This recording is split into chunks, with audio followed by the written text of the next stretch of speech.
என்னது? நீதான் பிரியாவுக்கு நிச்சயம் பண்ண மாப்பிளையா? அட பாவி! நீதான் எங்க அண்ணன் இறக்கிறதுக்கு காரணமா? எந்த தைரியத்துல அந்த வீட்டை தேடி வந்திருக்க? எங்க அண்ணனை சாகடிச்சிட்டு அந்த உறுத்தல் கொஞ்சம் கூட இல்லாம நடு வீட்டுல வந்து உட்கார்ந்துட்டு இருக்க. எந்திரா, எந்திரி.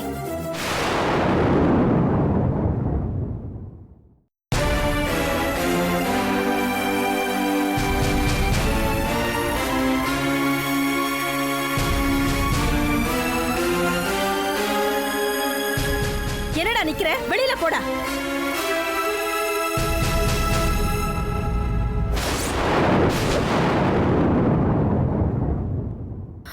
எதுக்கு வந்தீங்க? எங்க அக்கா உயிரோட இருக்காளா இல்ல செத்துட்டாளான்னு பார்க்க வந்தீங்களா? எங்க அக்கா மனசுல எவ்வளவு ஆசை இருந்திருக்கும். எப்படி எல்லாம் கனவு கண்டுட்டு இருந்திருப்பா. கொஞ்சம் கூட மனசாட்சியே இல்லாம எங்க அக்காவை இப்படி விட்டுட்டு போயிட்டீங்களே. ஏன் தப்புதான். அதுக்கு உங்க எல்லார்கிட்டயும் மன்னிப்பு கேட்கதான் நான் உங்க எல்லாரையும் பார்க்க வந்தேன். எங்க அக்கா மனசொடிஞ்சு போய் எவ்வளவு நாள் எங்க யாருக்குமே தெரியாம தனியா உட்கார்ந்து அழுதுருப்பா தெரியுமா? என்னோட தப்பு தாங்க, என்னோட தப்பு தான். எல்லாத்துக்கும் காரணம் நான் தான். என்னோட முட்டாள்தனம். ரொம்ப பெரிய தப்பு பண்ணிட்டேன். நான் தாங்க தப்பு பண்ணிட்டேன். என்ன மன்னிச்சிருங்க. ஒவ்வொரு நாளும் எவ்வளவு சந்தோஷமா எங்க அக்கா உங்ககிட்ட பேசினா, ஆனா கொஞ்சம் கூட மனசாட்சி இல்லாம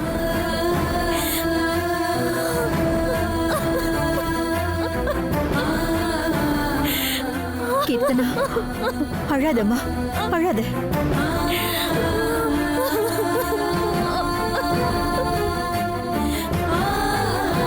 அழாதம்மா.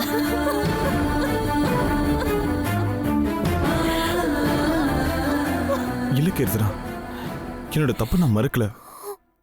ஆனா அந்த தப்புக்கு பரிகாரமா தான் பிரியாவை நானே கல்யாணம் பண்ணிக்கலான்னு முடிவு பண்ணிருக்கேன். அதான் உங்களை பார்க்க வந்தேன்.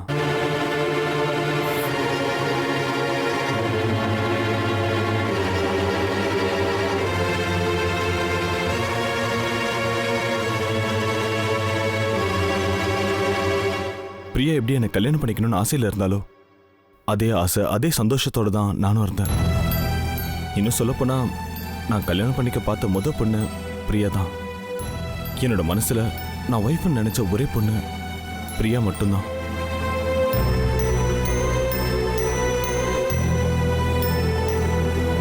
பிரியாவை நேர்ல சந்திச்சு அவகிட்ட மன்னிப்பு கேட்டு கல்யாணத்துக்கு சம்மதம் கேட்கணும்னு ரொம்ப நாளா தெரிவிக்கிட்டு இருந்தேன். ஆனா இன்னைக்கு தான் தற்செயலா கோயில் வாசல்ல பிரியாவை பார்த்தேன். அவகிட்ட மன்னிப்பு கேட்கலான்னு அவ முன்னாடி போய் நின்ன. ஆனா அவ என்ன பேசவே விடல. கண்ணா பின்னான்னு கோவமா பேசிட்டான்.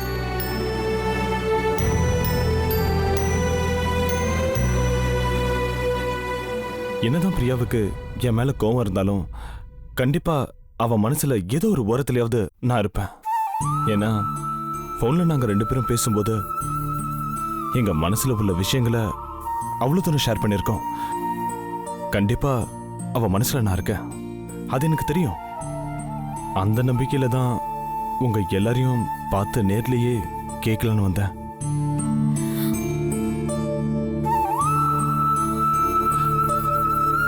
இங்க பாருங்க ஆண்டி, பிரியா என் மேல ரொம்ப கோவமா இருக்கா. அதான் பெரியவங்க யார்கிட்டயாவது சொல்லி அவளை சமாதானப்படுத்தி சம்மதிக்க வைக்கலான்னு உங்க வீடு தேடி கண்டுபிடிச்சு வந்தேன். சரிப்பா, நீ இவ்வளவு தூரம் சொல்ற, நான் அவகிட்ட பேசி பார்க்கறேன். ஆண்டி, நான் உங்களை தான் நம்பி வந்திருக்கேன். நீங்க தான் பிரியா கிட்ட பக்குவமா எடுத்து சொல்லி அவளை சம்மதிக்க வைக்கணும். சரி தம்பி, நான் பார்த்து அவ மனசறிஞ்சு பக்குவமா சொல்றேன். Thanks aunty. சீக்கிரமா ஒரு நல்ல செய்தியா சொல்லுங்க. I'm sorry Keerthana.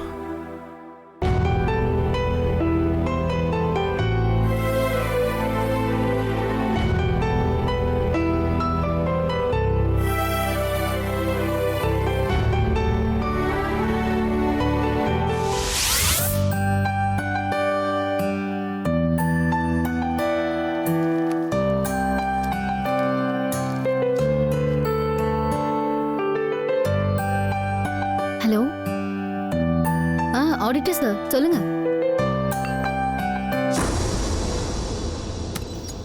Excuse me.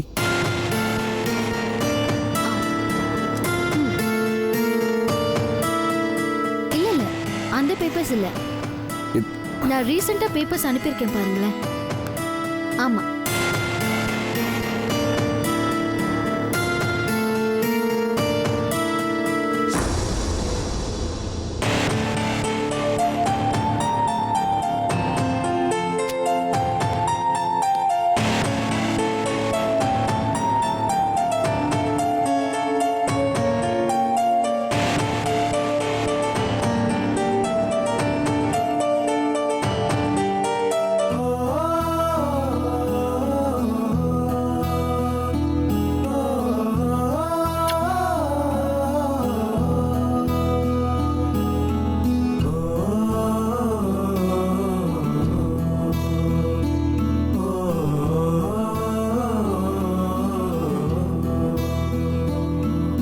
Okay sir. குழந்தை ஏன் தூக்குறீங்க? கொடுங்க என்கிட்ட. ஏ குழந்தை தூக்குற உரிமை எனக்கு இல்லையா? உரிமையும் இல்ல, உங்களுக்கு அந்த தகுதியும் இல்ல. கொடுங்க முதல்ல. இது பாரு, பிரச்சனை உனக்கு எனக்கும். குழந்தைக்கு எதுக்கு என்ன சம்மந்தம்? வேண்டாம். நமக்குள்ள இருக்கிற உறவு யாருக்கும் தெரியக்கூடாதுன்னு ஏற்கனவே நான் உங்ககிட்ட சொல்லியிருக்கேன். அதே மீறி இங்க வந்து குழந்தைய தூக்கி கொஞ்சறத என்னால பொறுத்துட்டு இருக்க முடியாது. கொடுங்க என் குழந்தைய. இங்க பாரு, உன் குழந்தைய கொடுக்குறேன். பட் நான் சொல்றது ஒரு நிமிஷம் கேளு. எனக்கும் உனக்கு நான் தயாரா இல்ல. குழந்தை மேல பாசமா இருக்கிற மாதிரி நடிச்சு என் மனசை மாத்தலன்னு நினைக்கிறீங்களா? அது ஒரு நாளும் நடக்காது. உங்ககிட்ட நடிச்சு உன் மனசு மாத்த வேண்டிய அவசியம் எனக்கு கிடையாது. கிளையண்ட்டுக்கு மத்தியானம் பிஓ அனுப்பி ஆகணும். அதுல கிளாரிஃபிகேஷன் இருந்துச்சு. அது விஷயமா தான் நான் உன்னை பார்க்க வந்தேன். நீ என்னமோ என்னை பார்த்த உடனே ஏதோ விரோதியை பார்த்த மாதிரி எந்திரிச்சு போயிட்டேன். நான் வெயிட் பண்ணி பார்த்தேன். அதுக்குள்ள திரும்பி பார்த்தா குழந்தை தூங்கி தூங்கி விழ பார்த்துச்சு. சோஃபால இருந்து விழுந்த எண்ணத்துக்கு வருது. அதனால தான் எடுத்து தோல்ல போட்டேன். அவ அப்படியே தூங்கிட்டு இருக்கா. இதுல என்ன தப்பு? மேடம்,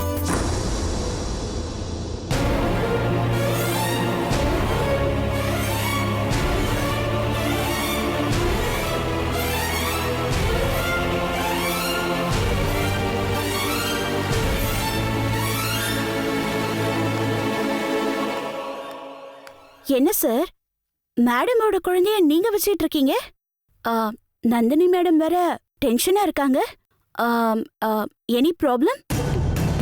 எனக்கு ஒன்றும் ப்ராப்ளம் இல்லையே. பிஸியா ஃபோன்ல பேசிட்டு இருந்தாங்க மேடம். குழந்தை தூங்கி விழ பார்த்துச்சு. தூங்கி விழுற குழந்தைய யார் எடுத்தா என்ன? அதான் நான் எடுத்தேன். இப்பவே கொடுத்துட்றேன். இந்தாங்க உங்க குழந்தை. சார் கைப்பட்டதும் குழந்தை நல்லா தூங்கிடுச்சு. எப்படி சார் இதெல்லாம்?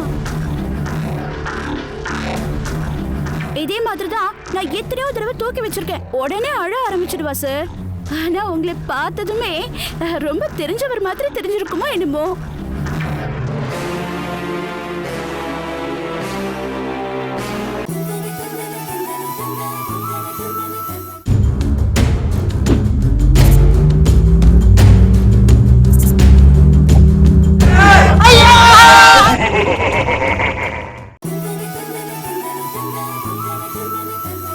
எல்லாம் உங்க முகராசி சார். என்ன மாதிரி பொண்ணுக்கு கூட உங்களை ரொம்ப பிடிச்சிருக்கு. இந்த மாதிரி குழந்தைங்களுக்கு கூட உங்களை ரொம்ப பிடிச்சிருக்கு சார். நீங்க ஒரு மேக்னெட்டிக் மேன் சார். தீபு, இப்ப எதுக்காக இங்க வந்த? மேடம், ஃபைல் ரெடி ஆன உடனே டேபிளுக்கு கொண்டு வர சொன்னீங்கல்ல, அதான் மேடம் கொண்டு வந்திருக்கேன். ஓகே. மேடம், நானும் வரேன். ஒரு நிமிஷம். நான் இன்னும் என்னோட ஒப்பீனியனை சொல்லல. குழந்தைய கீழே விழாம பாத்துக்கிட்டு இருந்திருக்கீங்க. அதனால மேடம் உங்களுக்கு நல்ல ஒப்பீனியன் தான் கொடுப்பாங்க. கேட்டுட்டு வாங்க. வர மேடம்.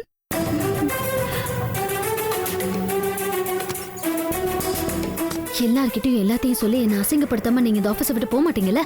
நான் அசிங்கப்படுத்துறேனா? பேசாதீங்க. நீங்க இங்க இருக்கிற ஒவ்வொரு நிமிஷமும் எனக்கு முள்ளு மேல நிக்கிற மாதிரி இருக்கு.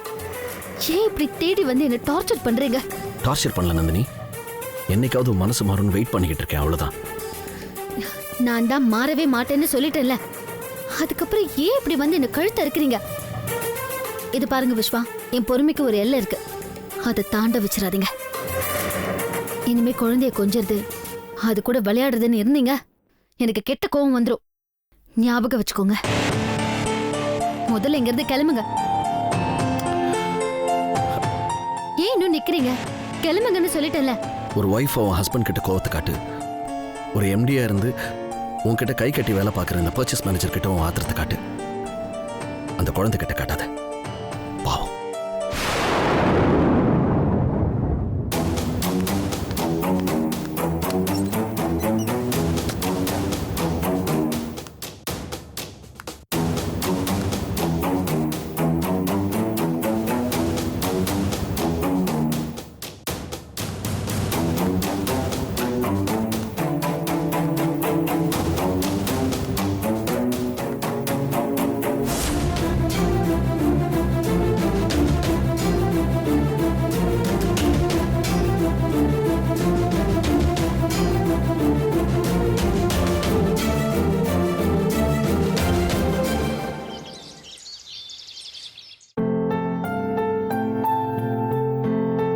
என்னங்க?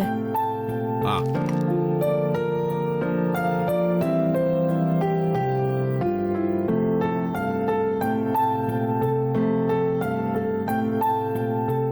என்னங்க, இன்டர்வியூக்கு போன பிரியா இன்னும் சாப்பிடுறது கூட வரலையேங்க. இன்டர்வியூ முடிஞ்சிருக்குமா? வேலை விஷயம் என்னாச்சுன்னு தெரியலையே. அம்சா, பிரியா ரொம்ப பொறுப்பான பொண்ணுமா, கண்டிப்பா இன்டர்வியூல செலக்ட் ஆயிருப்பா. நான் நினைக்கிறேன் ஒருவேளை இன்னைக்கே ஆபீஸ்ல ஜாயின் பண்ணுன்னு சொல்லிட்டாங்களோ என்னவோ. ஆஹா.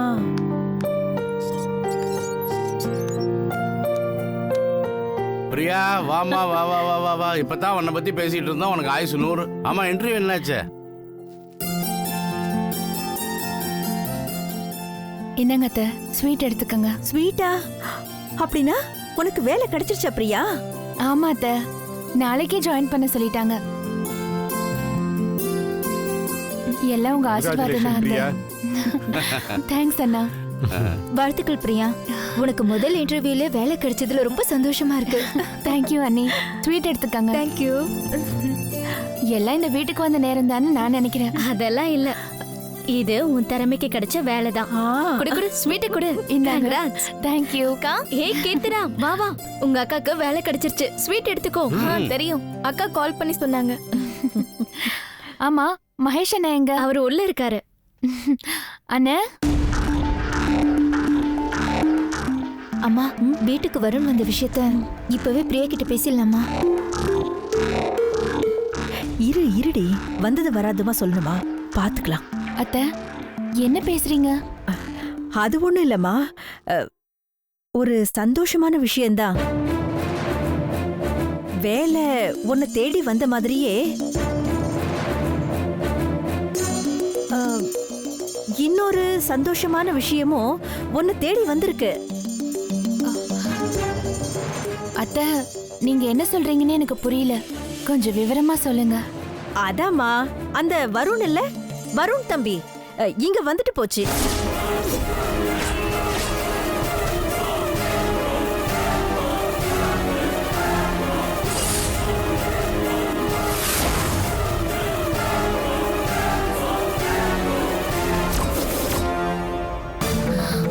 அத்தை என்ன சொல்றீங்க? அவரு ஏன் இங்க வந்தாரு? நான் தான் கோயிலையே அவரை திட்டி அனுப்பிட்டேனே, அப்புறம் எதுக்கு இங்க வீடு வரைக்கும் வந்தாரு? ஆமா பிரியா, அந்த பையன் அன்னைக்கு நடந்ததுக்கு ரொம்ப வருத்தப்படுறதாவும் உங்ககிட்ட மன்னிப்பு கேட்கணும்னு சொன்னாராம். ஏதோ பெரியவங்க பேச்சை கேட்டுக்கிட்டு அப்படி நடந்தது தப்புன்னு உணர்ந்துட்டானாம். அதனால இப்போ உன்னை கல்யாணம் பண்ணிக்க தயாரா இருக்கானா? இல்ல மாமா, நான் அவரை ஒரு மனுஷனா கூட நினைக்கல. அவரை நம்ப நான் தயாரா இல்ல.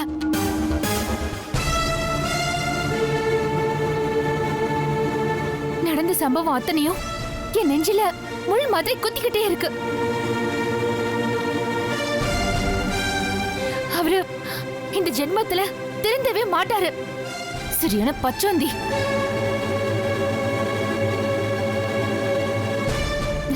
தயவு செஞ்சு நீங்க யாரும் அவர் பேச்சை எடுத்துடாதீங்க.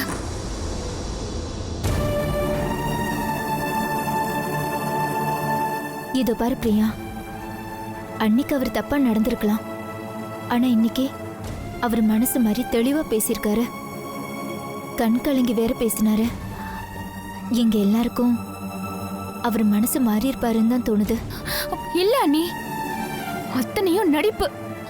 நான் ஒரு தடவை அவமானப்பட்டதே போதும். இன்னொரு தடவை அவமானப்பட நான் தயாரா இல்ல. இல்ல பிரியா, தான் பண்ண தப்ப உணர்ந்து வருத்தப்பட்டு பேசினாருன்னா அவரை போய் நம்ம நம்பாம இருக்கிறது சரியா இருக்காதுல்ல? ஆமா அண்ணி, அவரும் அவரோட குடும்பமும் கொஞ்சம் கூட மனசாட்சியே இல்லாம நடந்துக்கிட்டாங்க. அந்த வலியும் வேதனையும் எங்களுக்கு தான் தெரியும். தயவு செஞ்சு அக்காவை ஃபோர்ஸ் பண்ணாதீங்க. அக்கா மனசுபடிய விட்டுருங்க. கீர்த்தனா, கீர்த்தனா, உன்னோட ஆதங்கம் எனக்கு நல்லாவே தெரியும்மா. அந்த அடிமனசுல இருக்கிற வேதனையும் எனக்கு நல்லாவே புரியுது.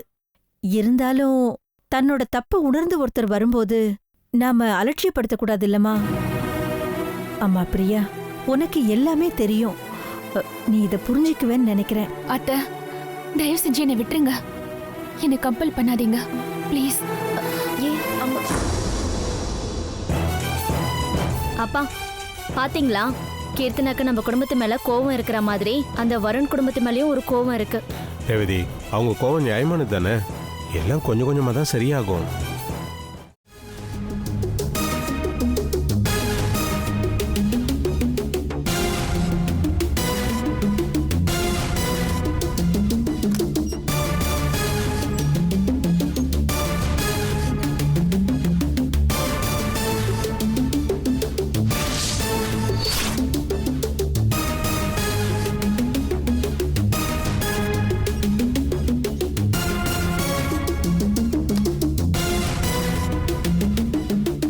நல்லா மத்தியானம் சாப்பாடு சாப்பிட்டுட்டு தூங்குறியா? தூங்குடி, தூங்கு. என்ன அடிச்சு துன்புறுத்தினல்ல, என் பையனுக்கு உன்னை பத்தி ஃபோன் பண்ணி சொல்லி வீட்டை விட்டு துரத்துறேன் பாரு.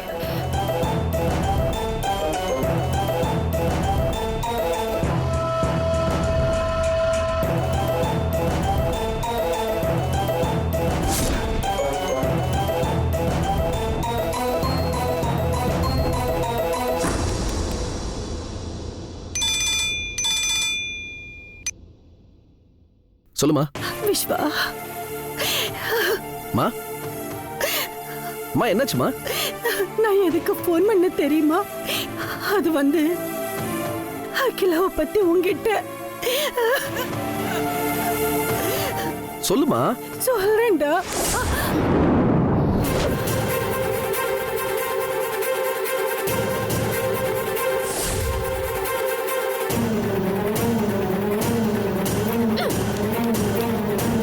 அம்மா, ஹலோ அம்மா.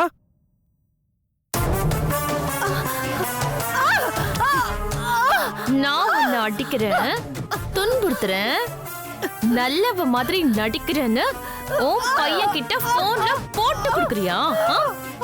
நான் எவ்வளவு சொல்லியும் உனக்கு புத்தி வரல. இந்த மாதிரி இனிமே போன் பண்ணன்னு வச்சுக்க, விஷ்வாவுக்கு விஷம் வச்சு கொன்னே புடுவேன். உன் பையன் தான் பேசுறான். சொல்லுங்க விஷ்வா. அகிலா, அம்மா ஃபோன் பண்ணாங்க. குரல்ல ஒரு மாதிரி இருந்துச்சு. என்ன ஏதுன்னு கேட்கறதுக்குள்ள கட் ஆயிடுச்சு.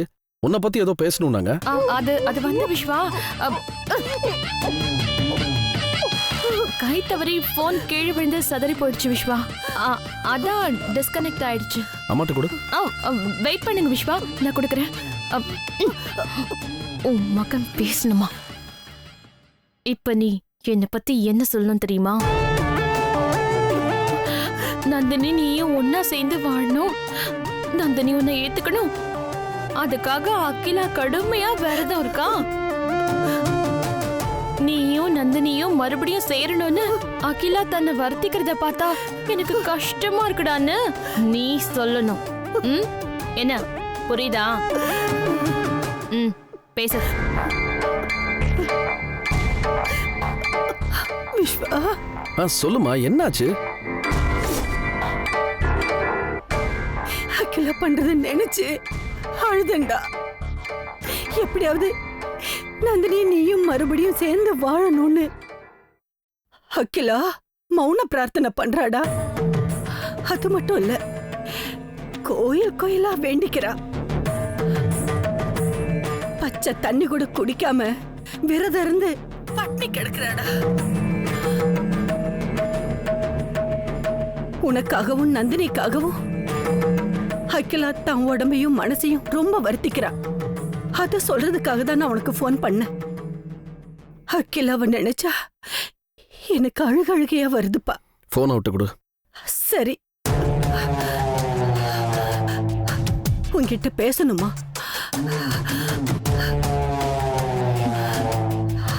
ஆ சொல்லுங்க விஸ்வா. என்னம்மா ஏம்மா இவ்வளவு கஷ்டப்படுற? நடக்கிறதாம்மா நடக்கும். எதுக்கு ஒன்று கஷ்டப்படுத்திக்கிற? நீங்களும் நந்தினியும் ஒன்னா சேரணும். அதுக்காக நான் என் உயிரை கூட விடுவேன் விஸ்வா.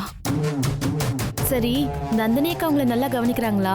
இல்லம்மா, நான் தான் நீ சொன்னல, அவளுக்கு இன்னும் என் மேல கோவம் போல. ஐயோ, நந்தினி அக்கா அப்படிதான் இருப்பாங்க. நீங்க தான் எப்படியாவது பேசி அவங்கள சமாதானப்படுத்தணும். பாக்குறேன், முயற்சி பண்றேன். முயற்சி பண்றேன்னு சொல்லாதீங்க விஸ்வா. நீங்க இங்க வரும்போது நந்தினி அக்காவோட தான் வரணும். பாக்குறேன், அதான் என்னோட ஐடியாவும். அதுக்காக நீ உன் உடம்பு வருத்திக்கிட்டு நாளைக்கு ஹாஸ்பிட்டல் அது இதுன்னு போய் படுத்துறாது, புரியுதா? நந்தினி அக்காவும் நீங்களும் ஒன்னா சேர்ந்து வர்றத பாக்குறதுக்காக நான் வாசல்லே காத்துட்டு இருப்பேன். நான் போனை கட் பண்றேன் விஸ்வா. சரி, உடம்பு பாத்துக்க.